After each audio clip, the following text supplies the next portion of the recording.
আসসালামু আলাইকুম সমর্থ ভিউয়ার, দেখতে পাচ্ছেন এই যে দই ফুচকা, একটা দই ফুচকা আর একটা চটপটি অর্ডার করলাম। তো এখন এটা খাচ্ছি আমরা মোহাম্মদপুর, ঢাকা মোহাম্মদপুর কৃষি মার্কেট।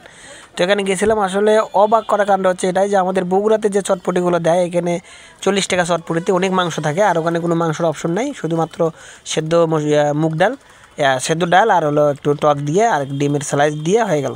আর দই ফুচকাটা সুন্দরভাবে বানায়, দই দই দেয় সুন্দরভাবে, ভালো লাগে। একটু উপরে চানাচুর একটু টক দিয়ে সুন্দরভাবে বানিয়ে দেয়। দই ফুচকাটা খুব পছন্দ। ওটা 100 টাকা, ঠিক আছে, 8 পিস। কিন্তু দেখতে পাচ্ছেন যে এই চটপটিটা একেবারে 50 টাকা, মানে একটা বেহুদা, কিচ্ছু নাই, শুধু সেদ্ধ করে রাখে, ওই জাল মরিচ শুধু আলাদাভাবে দেয়, আর এই যে টক দিয়ে পানি দিয়ে ঝোল করে দিল, খান। তো ঢাকা শহরে এটা হওয়ার কারণ আছে যে ঢাকা শহরে অনেক ধর্মের লোক থাকে, সেখানে মাংস চলে না, কিন্তু আমাদের বগুড়া শহরে কিন্তু আসলে চটপটিটা কিন্তু খুব খেতে স্বাদ হয় এবং প্রচুর প্রচুর প্রচুর মাংস থাকে। তো যারা বগুড়া আসতে চান